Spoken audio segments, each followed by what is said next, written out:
I was actually nursing Breeze in the nursery just by myself, and the midwife called me. Breeze was 9 days old at this time, and she said there was something that came back with the screening. We got a phone call, and they said, you need to come down to the hospital and get a test.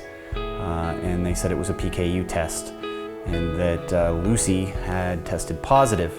And she said, do you know anything about PKU? And I said, no. And she goes, well, the only thing I really know is that this could affect your nursing. And so I jumped on the internet and immediately found out that 90% of the time that's a false positive. So I held on to that false positive until we went down and got the second test, and then it became pretty real.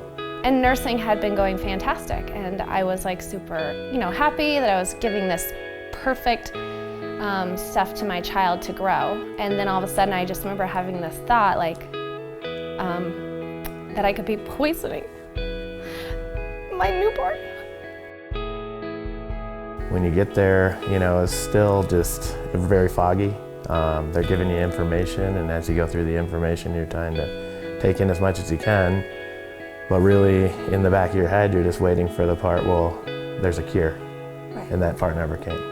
We have to weigh everything that our PKUers eat each day and calculate how much feed they're having.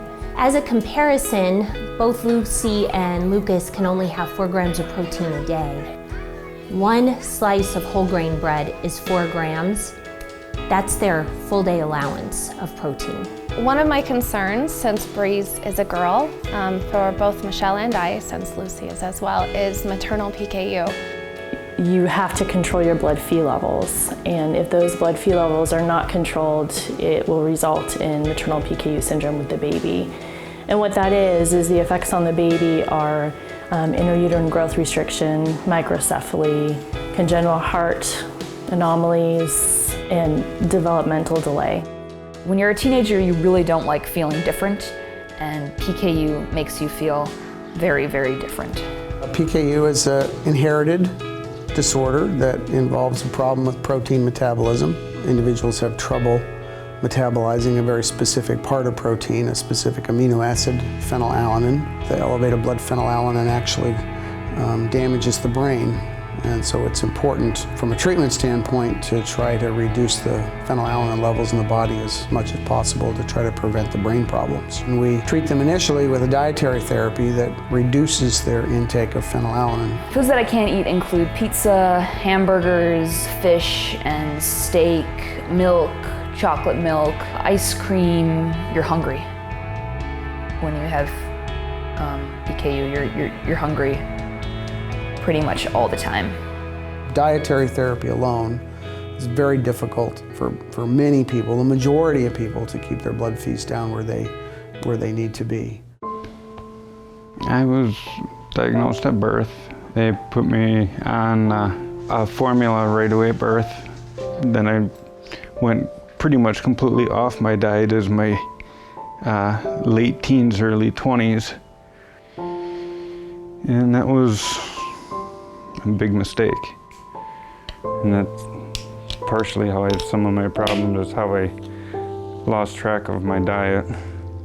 I've got a lot of neurological problems. I've had multiple seizures. My muscles shake.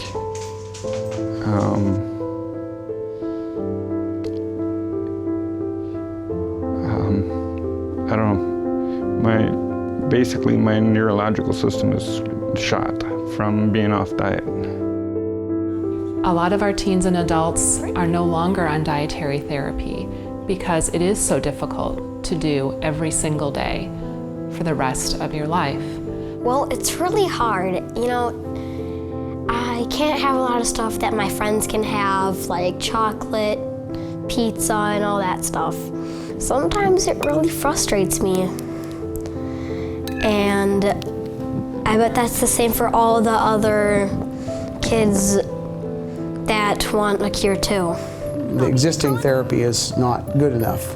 Quite a few people whose blood phenylalanine start to elevate over time is that we do start to see more significant problems with attention issues, mood, being able to carry out complex instructions and tasks. And almost everybody with PKU, even if they're in quite good control, we find some abnormalities on the pictures that we get of the brain.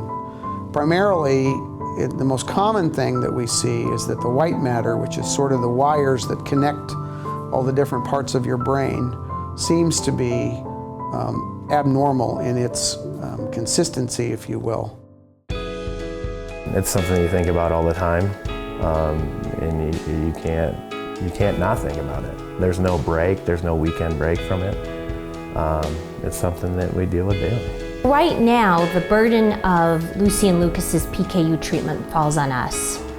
The restrictive diet, making sure they're drinking their formula, doing their blood draws regularly, taking them to the PKU clinic, and managing their intake.